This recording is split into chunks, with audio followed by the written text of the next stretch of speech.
channel dahil na busy sa trabaho. So, mag-share po ako ngayon ng orasyon.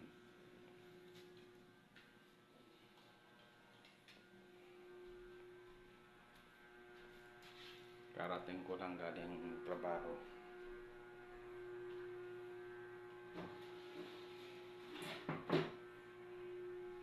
So, ano kaya magandang i-share na orasyon? Manan ako dito. Wait lang. Maghanap ako ng pwede i-share sa inyo.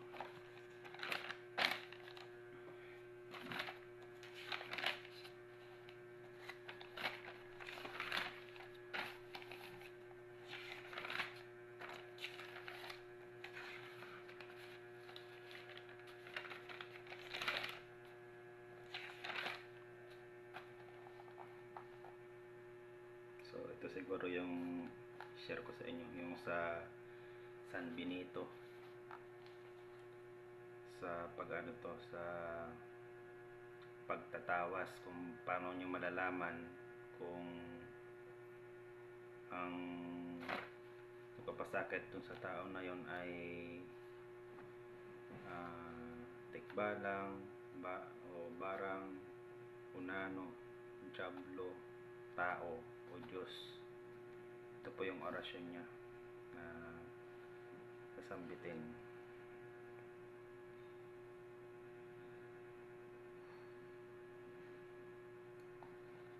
Lang basahin ko mga instruction.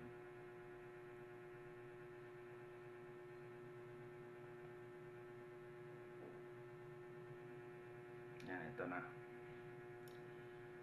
Ito yung title niya. Para malaman kung material o spiritual ang sakit. Yan. Kumuha ng basong may kaunting tubig at patikman sa pasyente. Patandaan sa kanya ang lasa. Unang gagawin ninyo, tingnan ang tuktok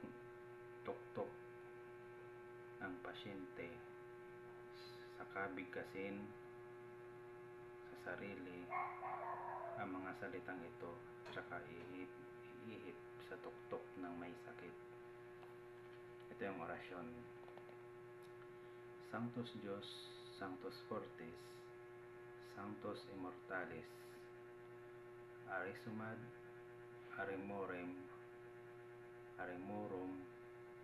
Oclem, Pitat, Matat, Dominus Dicit, Dominus Parham, Dominus Sancti, Jehovah, Omnipotente, Eterni Diyos. Tsaka iihip nyo siya sa tuktok ng pasyente. Pagkatapos, tingnan ang pasyente sa gitna ng kanyang mga mata at sambitin sa sarili ang salitang ito. Ito naman yung orasyon. Binit sponsami et semper diuturum aram akdam aksadam Adonai sedak sodem.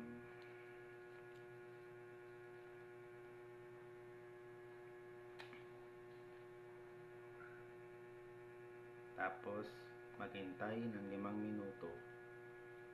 Kunin ang basong may kaunting tubig at ibulong ang orasyong ito at iihip sa basong may tubig. Kristak, Ortak, Aminatak, Okmitak, Aminatak, Iptak, Ampik, Mibel, Gayem, Jesus, Esmerel, Bernabaot, Tunik, Manumbaot. Tsaka iihip nyo po sa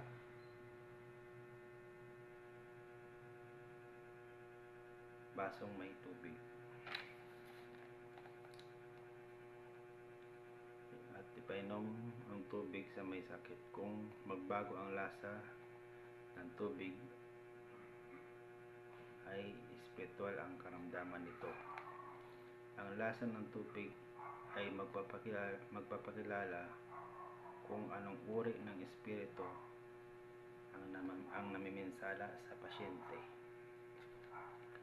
Kung mapakla, dyablo; kung maalat, tao; kung matamis, Diyos; kung malansa, tikbalang; kung mapait, barang; kung mabaho, aswang; kung maanghang, duwende; kung maasim, o nanok.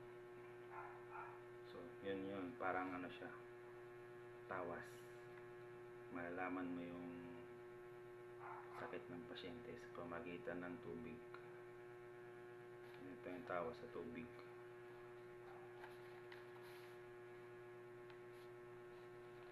Kung bibidyoin ko to hindi nyo rin maano to, hindi mababasa.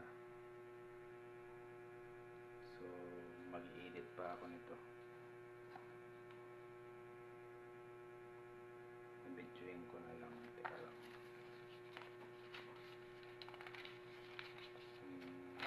Mababasa sa video. So, bibidyoin ko po itong ano.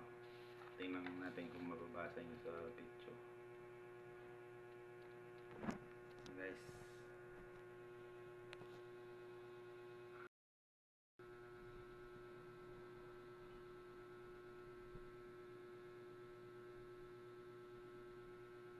I-ano nyo na lang, screenshot.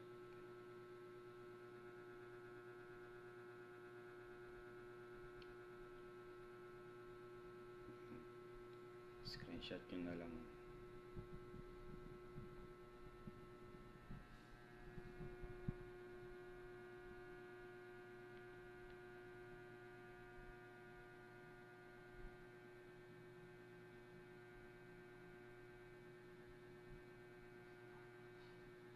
Malinaw po ba? Ito ay mula sa San Benito. Testamento ng San Benito.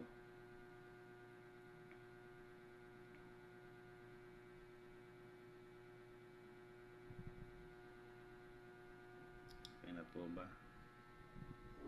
Ulitin natin para kuha nyo.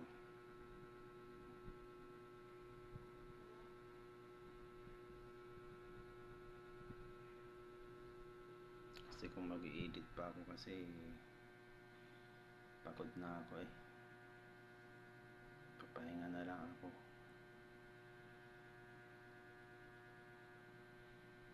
Guys,